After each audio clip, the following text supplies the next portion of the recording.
Hola, buen día. Mi nombre es Dana González. Soy de la carrera ASOT y esto es para la materia de electiva CMD. Bueno, se hará un breve resumen en donde se explique lo que aconteció en el Bogotazo. El Bogotazo, coloquialmente llamado, fue la toma y disturbios en diferentes ciudades de Colombia. Esto ocasionado a raíz de la muerte de Jorge Eliezer Gaitán, y esto todo fue en contra del Partido Comunista por la cantidad de injusticia con respecto a la política que había en Colombia y de muertes y demás. Hay que empezar por el principio para entender de qué consta el Bogotazo. El Bogotazo empieza simplemente con la vida de Jorge Eliezer Gaitán, un líder del Partido Liberal, abogado, con harta experiencia en la política, que empieza sus pinos en la política y ya más a fondo en el Partido Liberal desde 1946, que es el periodo más sangriento que tiene Colombia, en donde hubo muchas disturbias y problemáticas entre el Partido Liberal y el Conservador. Digamos que una serie de acontecimientos da con que Alfonso López se retira de la presidencia y debido a esto se requiere una nueva votación para elegir presidente. El Partido Liberal opta por dos opciones desde su candidatura, uno de ellos Gaitán y otro personaje del Partido Conservador. Entre ellos, por obvias razones y pues obviamente por jerarquía y nivel de conveniencia, gana el Partido Conservador, esto dejando a Gaitán con pérdida en las elecciones. En su lugar queda el del Partido Conservador llamado Mariano Espina, y queda como presidente de la República. A partir de ese suceso, Gaitán es nombrado líder del Partido Liberal, y empieza una serie de proceso en su liderazgo del Partido Liberal, haciendo voces al pueblo. Debido a esto, Gaitán se inspira en el socialismo y en su profunda carrera en la política y en la abogacía, para empezar a forjar lo que se llama una comunidad y seguidores que alababan y alumbraban su carrera y su prestigio, ya que él le daba al pueblo lo que quería por medio de sus discursos en campo abierto. Toda esta cantidad de gente que lo seguía y que aclamaba ese poder del habla que tenía Jorge Eliezer Gaitán a la hora de criticar no solo un partido, sino un presidente y, digamos, una estación política en donde no había justicia con el pueblo, no había justicia con nadie, se veían las jerarquías que existían en el pueblo, los grandes líderes y los que tenían solvencia económica eran quienes tenían el poder de decisiones en Colombia, y él aclamaba estas injusticias por medio de sus discursos. De todos estos discursos, de ahí nace la famosa frase de Jorge Eliezer Gaitán: yo no soy un hombre, soy un pueblo. Entonces, debido a esto, el pueblo lo adoraba, tenía seguidores en toda Colombia, no solamente en Bogotá, sino en toda Colombia, quienes apoyaban sus ideales y estaban seguros de que sería el siguiente presidente de la República. En consecuencia de toda esta cantidad de gente que seguía a quien no era el presidente sino un candidato, empezó la presión a todos los seguidores de él por parte del Partido Liberal, en donde hubo asesinatos, secuestros, torturas y demás a personas que lo seguían. En consecuencia de toda esta violencia, Gaitán decide convocar, pues en medio de esa turbia de seguidores que tenía, una manifestación pacífica y diferentes manifestaciones que se fueron dando en el transcurso de todo este proceso, para que la gente pidiera el deceso de toda esta violencia y el deceso de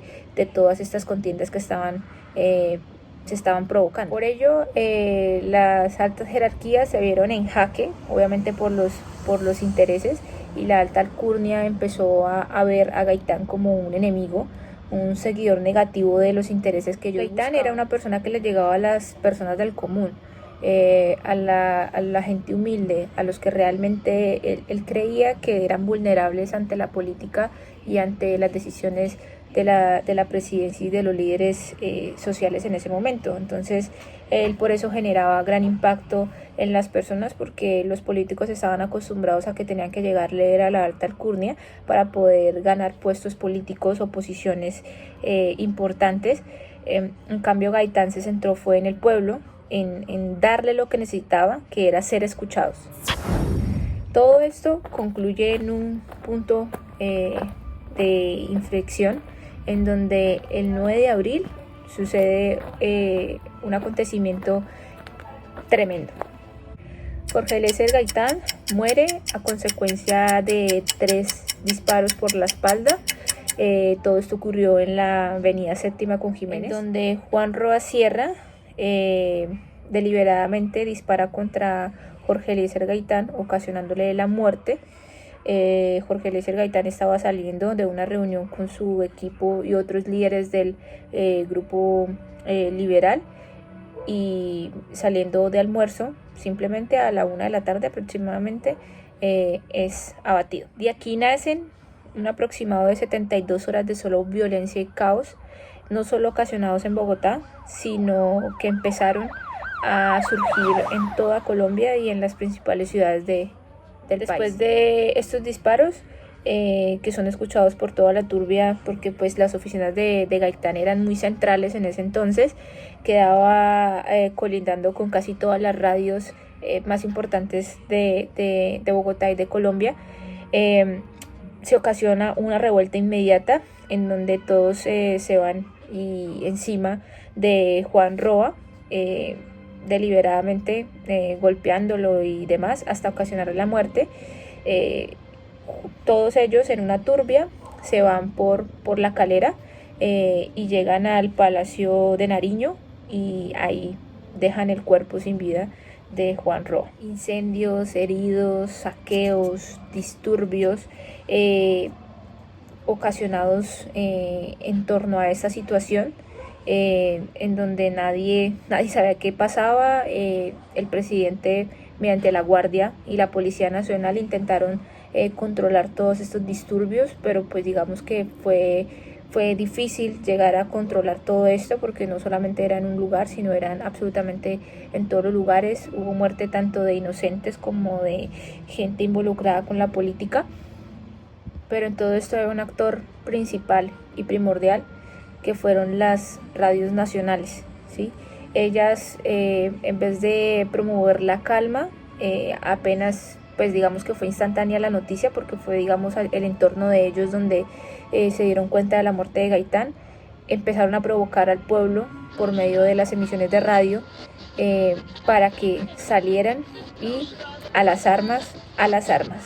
Esta era la frase que usaba una de las radios más importantes a nivel nacional en esa época, que era la Radio Nacional de Bogotá, en donde su dirigente y su locutor promovía a las armas, a todo el pueblo, para que se fuera en contra de todo este acontecimiento de violencia, con más violencia, creyendo que era necesaria una revuelta para calmar toda esta ola de violencia que había terminado y desencadenado la muerte de Gaitán, su dirigente más querido.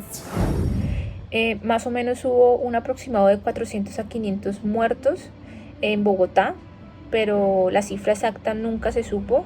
En toda Colombia nunca se supo en realidad cuánta gente desapareció, cuánta gente murió, porque la revuelta fue más allá de lo inimaginable. Todo este conjunto de sucesos y de situaciones dieron lugar al Bogotazo, al que hoy llamamos el Bogotazo, y que marca la historia de no solo de Bogotá, sino de Colombia entera, en donde siempre hemos tenido claro de que la historia de Colombia hubiera sido diferente si Gaitán hubiera sido nuestro presidente.